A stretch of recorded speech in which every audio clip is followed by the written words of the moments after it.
Ngayong araw naman na ito yung lulutuin ko kay Asi, itong mais na may miswa. Hahatiin ko lang muna itong mais kasi yung kalahati nito ay lulutuin ko para magiging snack ni Asi mamaya. Medyo matagal-tagal na din na nakapagluto ako nitong mais kasi dati talaga ay ayaw ni Asi nito. Kumbaga pangatlong luto ko na talaga nitong mais kasi nung unang luto ko sa kanya nito nasa mga 7 months ata siya ay inayawan niya talaga to. At nung pangalawang try ko naman ito ay medyo kumain naman siya pero hindi gaano, kaya ngayon susubukan ko siya uli. Yung style pala natin pagluto dito ay pagisa, kaya meron ako ditong sibuyas, bawang at kamatis. Sa tuwing nagluluto talaga ako ng pagkain ni Asi, ito lang talaga yung laging hinahalo ko ng mga ricado. Habang busy nga ako dito itong bata, nagpapapak na ng kamatis. At para masigurado na mapino natin yung mais, eto binlender ko muna. Sa gusto pala bumili nitong ating mini blender, ilalagay ko na lang yung link dito sa ating comment section. Ang tagal na nito sa akin yung blender, 6 months pa lang si Asi nabili ko to, tapos ngayon 9 months na si Asi, ginagamit ko pa rin sa kanya. Binilan ko talaga si Asi nito nung 6 months pa siya kasi iba talaga yung lasa ng pagkain kapag naka-blender. At para sigurado na din talaga ako na madurog yung pagkain ni Asi, kaya binilhan ko talaga siya nito. At worth it naman talaga yung pagbili ko dito sa blender na to kasi maganda talaga yung quality niya at ang ganda talaga niyang gamitin. Perfect na perfect talaga to kapag meron tayong mga baby na pinapakain at gusto nating i-blend yung pagkain nila.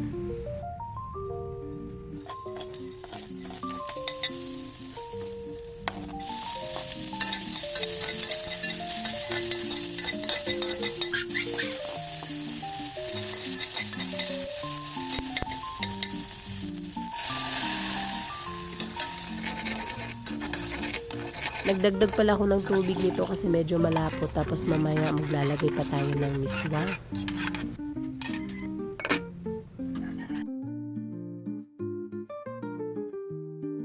Wala na pala akong nilalagay na pampalasa nito tulad ng asin kasi yung miswa na ang nagbibigay lasa dito sa niluto natin. Huwag din kayo magdadalawang isip na pakainin si baby na walang timpla kasi minsan talaga akala natin walang lasa sa atin pero sa kanila meron pala. Yun kasi yung napapansin ko dito kay Asi, kahit wala naman akong nilalagay pero nagugustuhan niya. Kaya bago nyo lagyan ng pampalasa, ipatikim nyo muna kay baby kung magugustuhan niya ba o hindi.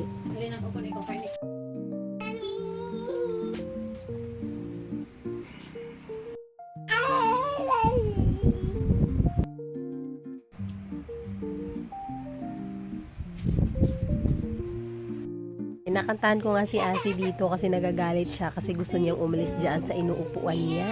At dahil hindi ko na talaga mapigilan siya dito kasi napailing-iling na talaga siya at gusto na magpakuha, kaya ayan, kinarga ko na lang muna siya habang sinusubuan. At hanggang dito na lang muna kami ni Asi mga Miki. Salamat sa panonood.